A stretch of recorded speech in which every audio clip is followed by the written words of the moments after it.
Hello, this is Jason Villers, EdTech 522 student at Boise State University. This is my analysis, synthesis, and sharing project for summer term 2011. Let's go ahead and get started by discussing Malcolm Knowles' theory of andragogy. This is a concept that I guess I must have known existed, but I never really saw it written out. This course is online teaching for adult learners, and it makes sense to first learn how adult learners learn. They do learn differently than children, and like I said, is something that I never really thought about in detail, although I knew it existed. The five main principles to this theory are: number one, the need to know. Adult learners want to know why they're learning something before they begin the learning process. Children are easily influenced, I guess, in some ways, and you can teach them something, they'll believe that they need to know it, and it works out. Well, adults aren't quite that easy. They want to know why they're sitting in this classroom or sitting at this computer, and they want to be sure that they're not wasting their time learning something that's not going to be applicable in their lives. Number two is self-concept. And when people become adults, they're less dependent, and they tend to become more self-directed. They want to be able to do things themselves, whereas children will take a little more help, a little more hand-holding, if you will. The third is experience, which is a big one. Adult learners have much more experience to draw from than children, and it can be a great resource for their learning, but it can also create biases and beliefs that children haven't developed yet. So anytime you're teaching an adult something, chances are they're going to be able to relate it to something they've done in their lives, whereas children do not have that luxury or hindrance, depending on how you look at it. Readiness to learn. Adults are ready to learn things that are relevant to their current life situations. They want to have things that are applicable. They want to be able to go out with what they've learned and apply it right now. Orientation to learning. As people become adults, they want everything they learn to have an immediate application in their lives rather than learning information for later use.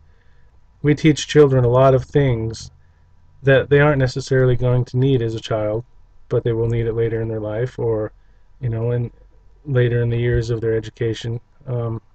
Adults, like I said before, really want to be able to immediately apply what they're learning.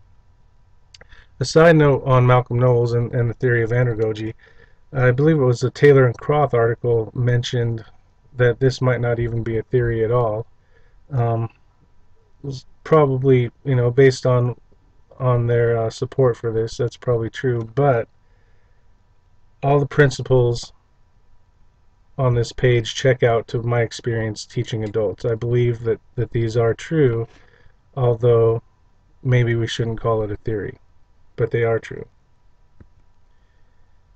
Something else that was very useful this term was being able to experience using many different online teaching tools. Some of us used Illuminate Live, Skype. I used the TalkBox website. The Adobe Connect was a great experience. First time I'd used anything like that. And the Prezi presentation tool, really neat. I never even heard of it before. So learning how to use all these new online teaching tools will be very useful in any time I want to teach any type of hybrid or online class. Plus, they're just neat to use in everyday life. I'm glad I got the experience to use these.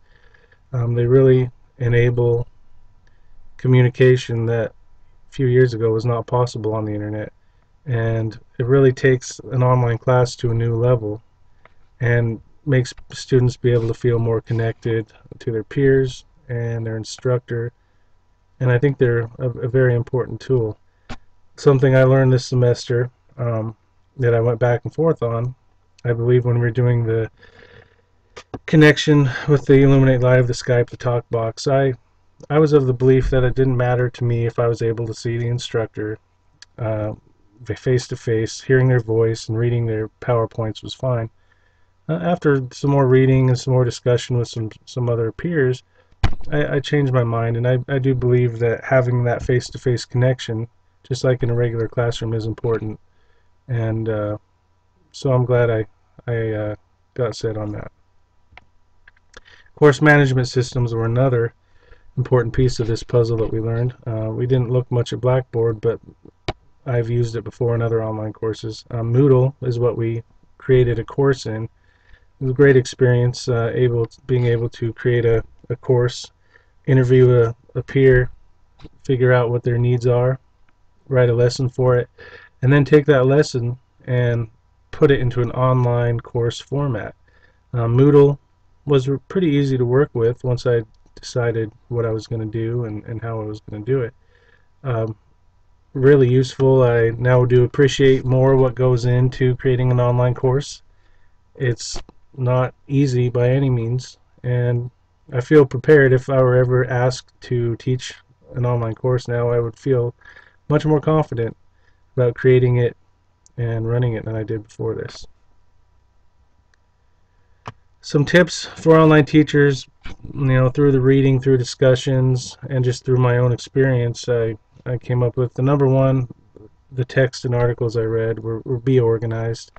You can't go in there not knowing who the students are, not knowing what the assignment layout's going to be, things like that. It's probably more important to be well organized in an online course than a face-to-face course. Face-to-face courses, you can change things up as you go, and online courses, the whole course is pretty much set for the semester. It's just much harder to be flexible. You have to be organized from week 1 to week 10 or week 12 or 15, however many weeks there are. You have to have everything laid out and broken up. Don't bite off more than you can chew when setting up your class. Don't take on too many students. Don't create too many assignments that you're not going to be able to grade. Don't have too many discussion posts required that you can't get through and read. Things like that. Brings me to the next one as well. The discussion posts and assignments need to be reasonable, not only for the students but for yourself. You have to be able to get feedback to the students at a timely manner, and if there's so much to read, it's just not going to happen.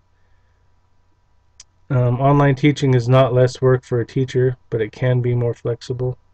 What I mean by that is you can use many different resources. I guess there's all kinds of multimedia resources online. There are many articles that you can have them read, and it's not as monotonous as a regular classroom is sometimes, where we get in a lecture mode and the teacher lectures, we read from the book, etc. And be there for all your students, and be willing and available to communicate with them. Answer emails timely, get feedback on assignments timely, things like that. We also spent some time with hybrid courses. I read some articles. I interviewed a student who had taken some hybrid courses, and there was some information in the books. Basically, I learned about hybrid courses since I knew nothing about them. I didn't know anybody who had taken one. It was pretty difficult, actually, to find someone who had. Some benefits I found out for the flexibility and the availability of a live instructor when needed.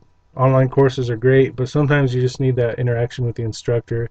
You want to be able to have a discussion, and hybrid courses make that possible. The flexibility part of it, you have more multimedia at your fingertips. Assignments can be online, and you have just more things they can have access to. It's pretty neat. Drawbacks are minimal.